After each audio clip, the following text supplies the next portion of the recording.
High বন্ধুরা, Soumi blog and কিচেনে সবাইকে স্বাগত আর অনেক ভালোবাসা। আজকে আবারও চলে এলাম আরও একটা রেসিপি নিয়ে তোমাদের সাথে শেয়ার করতে। আজকে আমার রেসিপি হলো সর্ষে ইলিশ, যেটা সব বাঙালিদের প্রিয়।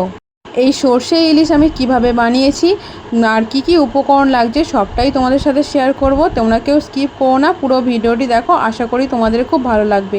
তোমরাও এইভাবে সর্ষে ইলিশ বানিয়ে দেখো, তোমাদেরও খুব ভালো লাগবে।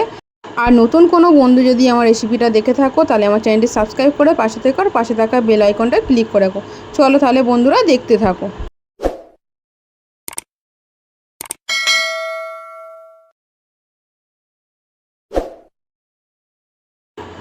এখানে দেখো দুটো ইলিশ মাছ নিয়ে নিয়েছি। মাছগুলো খুব একটা বেশি বড় ছিল না, মোটামুটি ছিল, খুব ছোটও ছিল না। দেখো এর মাছগুলো আমি এবারে আঁশ ছাড়িয়ে নেব। মাছগুলো আঁশ ছাড়িয়ে নিয়ে ভালো করে মাছগুলো কেটে নেব। বন্ধুরা তোমরা দেখতে থাকো। ইলিশ মাছে অনেক রেসিপি বানানো যায়, আজকে তোমাদের এই সর্ষে ইলিশ করে দেখাচ্ছি। অন্য দিন অন্য রেসিপি করে আবার দেখাবো। আর ইলিশ মাছ খেতে কে কে ভালোবাসো আমাকে কমেন্ট করে জানিও। আর বন্ধুরা তোমরা অনেকেই শুধু কমেন্ট করো, লাইক করো না। তাদেরকে বলছি বন্ধুরা তোমরা লাইকটাও করো। তোমাদের লাইক কমেন্ট আমার নতুন নতুন ভিডিও করতে উৎসাহ দেয়। আর তোমাদের কমেন্ট করতে আমার ভীষণ ভালো লাগে। দেখো মাছটা আমি ভালো করে আঁশ ছাড়িয়ে নিয়েছি আর মাছটা আমি পিস করে নেব। ইলিশ মাছের যে কোনো রেসিপি খুব ভালো লাগে গরম ভাতের সাথে খেতে।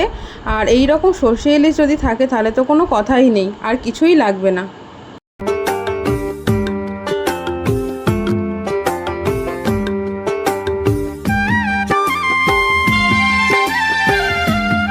আমাকে ভালোবেসে পাশে থাকার জন্য, সাপোর্ট করার জন্য সবাইকে অসংখ্য ধন্যবাদ। সবাই এইভাবে আমার পাশে থেকো।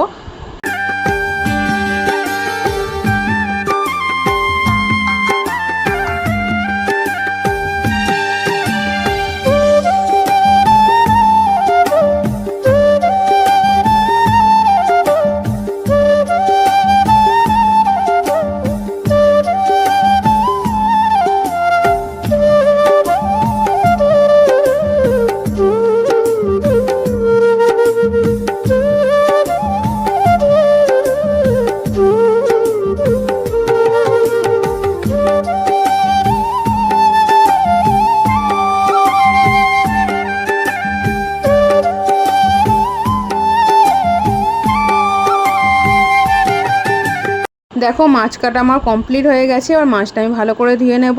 দেখো মাছটা আমি ভালো করে ধুয়ে নিয়েছি। এবার মাছটা আমি নুন হলুদ মাখিয়ে দেব। দেখো মাছের মধ্যে পরিমাণ মতো নুন দিয়ে দিলাম আর পরিমাণ মতো হলুদ গুঁড়ো দিয়ে দিলাম। এবার ভালো করে নুন আর হলুদটা মাছের সাথে মিশিয়ে দেব। দেখো নুন আর হলুদ মাছের সাথে ভালো করে মিশিয়ে দিয়েছি। এবার আমি একটা মশলা বেটে নেব। এখানে দেখো 1 চামচ কালো সর্ষে নিয়েছি, 1 চামচ সাদা সর্ষে নিয়েছি আর 1 চামচ পোস্ত নিয়েছি আর 2টো কাঁচা লঙ্কা নিয়েছি। এবার সব কিছু ভালো করে বেটে নেব। আমি শিলনোড়ায় বেটে নিচ্ছি, তোমরা মিক্সিতেও পেস্ট করে নিতে পারো। দেখো সব কিছু আমি ভালো করে বেটে নিচ্ছি। বন্ধুরা তোমরা দেখতে থাকো আর সাথে থেকো, পাশে থাকো, কেউ স্কিপ করো না। বন্ধুরা আজকে ভিডিওটা খুব একটা বড় না, খুব ছোট্ট একটা ভিডিও, তোমরা দেখতে থাকো।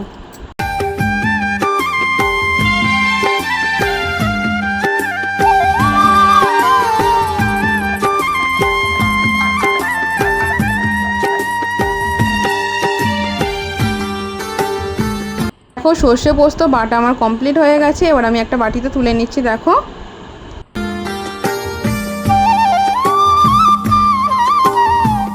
দেখো আমি একটা বাটিতে তুলে নিয়েছি। দেখো এখানে কড়াই বসিয়ে দিয়েছি, কড়াই গরম হয়ে গেছে। কড়াইতে সর্ষের তেল দিয়ে দিলাম। ইলিশ মাছ মানেই তো সর্ষের তেল, সর্ষের তেলেই ইলিশ মাছ খেতে বেশি ভালো লাগে।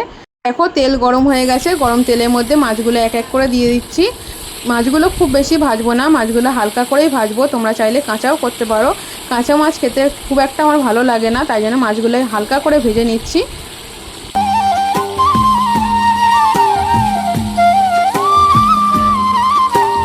মাছগুলো আমার ভাজা হয়ে গেছে। মাছগুলো এবার আমি একটা প্লেটে তুলে নিচ্ছি।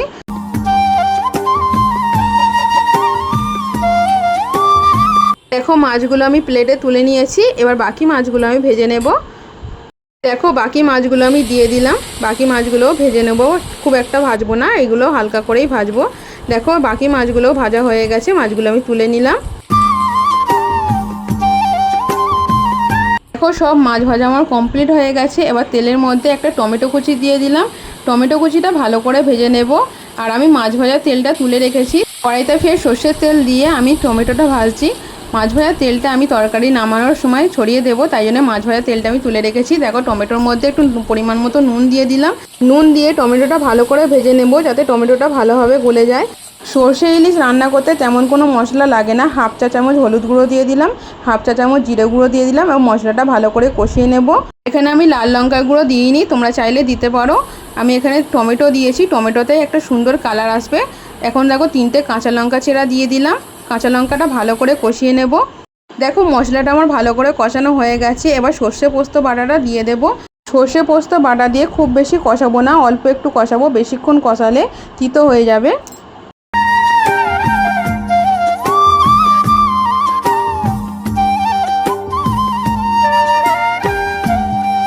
দেখো সর্ষে পোস্ত বাটাটা মশলার সাথে ভালো করে আমি কষিয়ে নিয়েছি।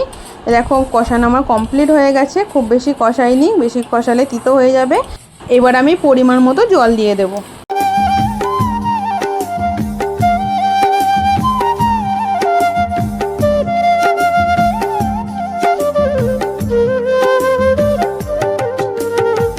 দেখো পরিমাণ মতো জল দিয়ে দিয়েছি, জলের সাথে মশলাটা ভালো করে মিশিয়ে দিলাম। দেখো ঝোলটা ফুটে উঠেছে। এবার মাছগুলো সব আমি এক এক করে দিয়ে দেব। দেখো সব মাছগুলো আমি এক এক করে দিয়ে দিচ্ছি। দেখো সব মাছগুলো আমি দিয়ে দিয়েছি। মাছগুলো ভালো করে একটু নেড়ে চেড়ে দিচ্ছি যাতে ঝোলের সাথে মাছগুলো ভালোভাবে মিশে যায় আর মাছগুলোর মধ্যে একটু ঝোল ঢুকে যায়। দেখো সর্ষে ইলিশ আমার রেডি হয়ে গেছে। মাছ ভাজার যে তেলটা আমি তুলে রেখেছিলাম সেই তেলটা আমি 2-3 চামচ ছড়িয়ে দিলাম।